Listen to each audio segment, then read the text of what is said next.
মসজিদে মাইকে আজান দেওয়া নিয়ে কলকাতা হাইকোর্টে করা জনস্বার্থ মামলাটি খারিজ করে দিলেন ভারপ্রাপ্ত প্রধান বিচারপতি তপব্রত চক্রবর্তী এবং বিচারপতি অতরূপ বন্দ্যোপাধ্যায়ের ডিভিশন বেঞ্চ।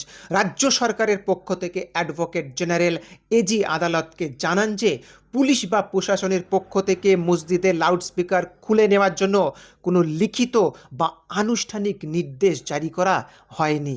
রাজ্য সরকার কেবলমাত্র 2020 সালে যে শব্দ দূষণ রোধ আইন ছিল, নির্দিষ্ট স্থানে নির্দিষ্ট ডেসিবেলে মাইক বাজানো হচ্ছে কি না শুধুমাত্র সেইটার তদারকি করতেই এলাকায় এলাকায় গেছিলেন। লাও ঠেলা সামলাও এবার।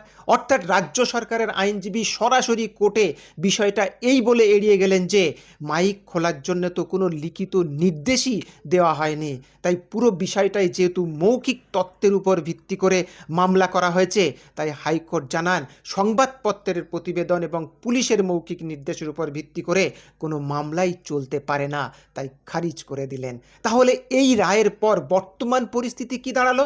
মামলাকারীর পক্ষে সওয়াল করা আইনজীবী কল্যাণ বন্দ্যোপাধ্যায় বলেন, মসজিদে মাইকে আজান চালু থাকবে, তবে নিয়ম অনুযায়ী এবং সুপ্রিম কোর্টের নির্দেশিকা মেনে নির্দিষ্ট শব্দসীমা বা ডেসিমেল বজায় রেখে আগের মতোই মাইকে আজান দেওয়া যাবে।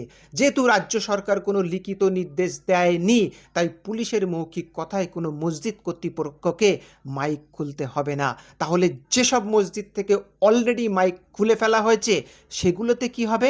তার উত্তরে কল্যাণ বন্দ্যোপাধ্যায় বলেন, যেসব মসজিদ থেকে স্রেফ পুলিশের মৌখিক কথায় মাইক খোলা হয়েছিল সেখানে পুনরায় মাইক লাগাতে পারবেন, তবে ওই একটা কথা মাথায় রাখতে হবে, নির্দিষ্ট শব্দসীমা বজায় রেখে শব্দ দূষণ আইন মেনে আজান দিতে হবে।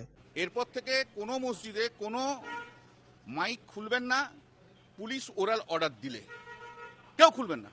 আর পুলিশ এসে মসজিদে ঢুকে বললে আপনারা কমপ্লেন লজ করুন, সেই পুলিশ অফিসারের নাম লিখে রাখুন। এই সরকার এমন একটা করছে, শুভেন্দু অধিকারী মুখে বলে দিচ্ছে, কোনো পাবলিক নোটিশ দেয় না, আর পুলিশকে দিয়ে ইমপ্লিমেন্ট করে। সেই জন্য ওরাও এসে কোর্টে বলছে না আমরা কোনো অর্ডার দিইনি, কোনো পুলিশ যায়নি, এটা ওদের বক্তব্য।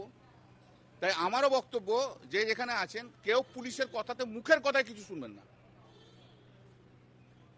যেমন আজান চলছিল সেমনি আজান চালাবেন। যা যা নোটিফিকেশন অনুযায়ী, আইন অনুযায়ী যে ডেসিবেল আছে সেই ডেসিবেল অনুযায়ী আপনারা আজান করবেন।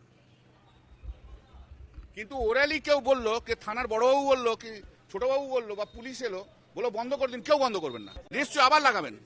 ওরাল অর্ডারে কিচ্ছু হয় না। কোর্ট বলছে ওরাল অর্ডার রয়েছে, নেই অর্ডার নেই। অ্যাডভোকেট জেনারেল বলছে আমরা কোনো অর্ডার দিইনি। তো অ্যাডভোকেট জেনারেল যখন বলেছে অর্ডার দিইনি, তো আপনার কোনো অর্ডারই নেই, ব্যাস হয়ে গেল।